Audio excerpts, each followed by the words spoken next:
Akan ada kuis interaktif juga yang berhadiah jutaan rupiah. Bisa langsung hubungi ke nomor telepon 791-87700 bagi Anda yang berada di Jabodetabek. Atau 021-791-87711 bagi Anda yang berada di luar Jabodetabek. Oke, lanjut lagi nih Pak Ustadz. Ya. Tadi kan kalau istri, Ya. ridho suami itu adalah kunci surga. Kunci surga seorang istri adalah suami. Ridhonya ya kan. Ridhonya. Bagaimana kalau dibalik sekarang untuk Apa? seorang suami atau yang Ya. sudah menikah, laki-laki sudah Ya. menikah. Ada pepatah bilang surga di telapak kaki ibu juga. Ya.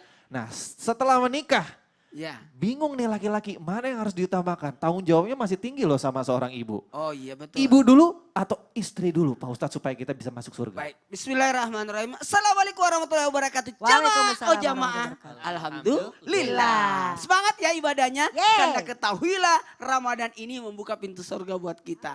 Kenapa? Karena peluang untuk masuk surga itu lebih besar dibanding di bulan-bulan yang lain. Karena peluang untuk ibadah luar biasa, semangat ibadah luar biasa. Nah apalagi kalau berbicara tentang apakah siapa yang didahulukan, orang tua atau istri. Ibu atau istri ya Pak Ustadz? Ibu atau istri, mohon maaf tanpa menyampingkan segalanya, semua punya kedudukan yang luar biasa masing-masing.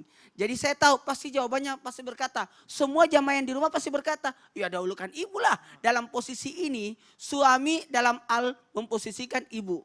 Maaf, memposisikan ibu. Dan istri bukan untuk dijadikan perbandingan, tapi dijadikan apa? Penguat. Penguat.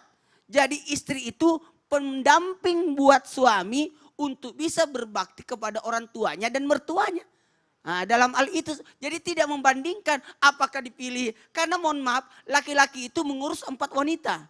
Dalam hal ini ibunya sebagai apalagi baktinya, dalam ini istrinya sebagai apa? Kewajiban nafkah di situ dan sebagai tanggung jawab atas saudara perempuannya. Dan begitu pula luar biasa tanggung jawabnya juga kepada anaknya. Sebagai apa? Orang tua. Jadi laki-laki itu luar biasa. Jadi tolong jangan dibandingkan. Karena mohon maaf, orang tua adalah pilihan Allah. Tapi istri adalah pilihan kita. Masya Allah. Jadi itu dicamkan. Dan jangan juga dipungkiri bahwa tidak ada mantan ibu, yang ada mantan istri.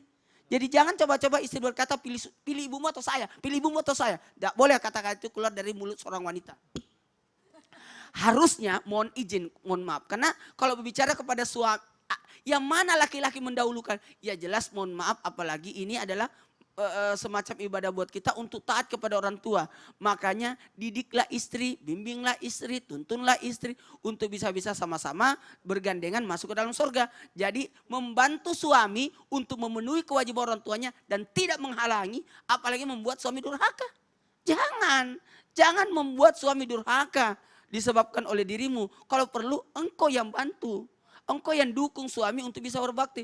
Kak, sudah ketemu mama enggak? Ketemu mama dulu baru saya. Udah, ini ada berapa kudung? Ada 2. Kau jangan bawa ke saya dulu, ke mama dulu. Oh, inilah istri yang bagus. Yang ada, jangan ke mamanya. Salah. Ini salah sebenarnya salah. Harusnya istri yang baik adalah dahulukan ibunya. Dalam arti ini mertuanya. Siapa yang lahirkan suamimu?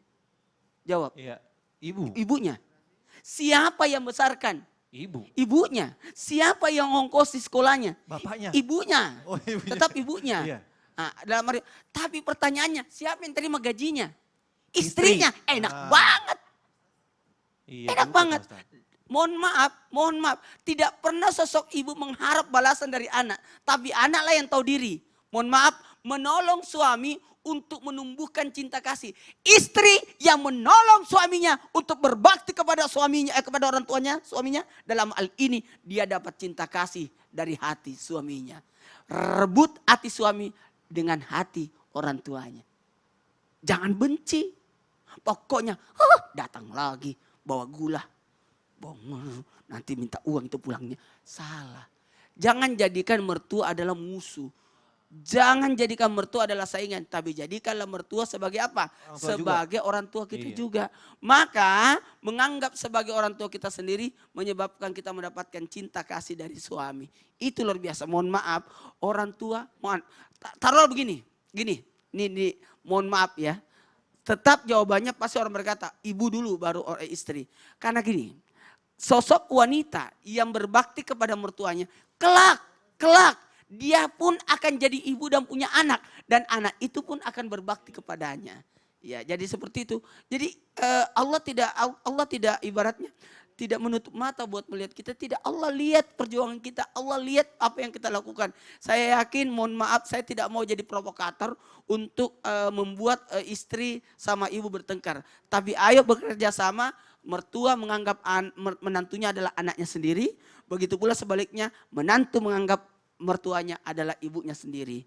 Karena ini tidak bisa dijadikan perbandingan ya. Iya. Tidak bisa karena suami surganya di telapak kaki ibu. Tapi surganya istri di bawah ridha suami. Nah berarti ibadah seorang suami kepada ibunya itu bisa jadi ibadah seorang istri juga ya Pak Ustadz ya? Termasuk ibadah seorang Masya istri Allah. dengan apa? Ibadahnya, baktinya suaminya terhadap orang tuanya. Wih, luar biasa, luar biasa. Masya Allah, mudah-mudahan istri saya juga gitu ya. Amin ya Alhamdulillah. Allah. Mudah-mudahan kan sudah begitu. Amin, alhamdulillah. Nah jamaah, namanya juga orang tua ya, kan harus mengajarkan ibadah dari kecil. Tapi ibadah anak kecil yang satu ini justru bisa bikin kita geleng-geleng kepala. Penasaran pengen lihat seperti apa? Yuk kita lihat ini dia.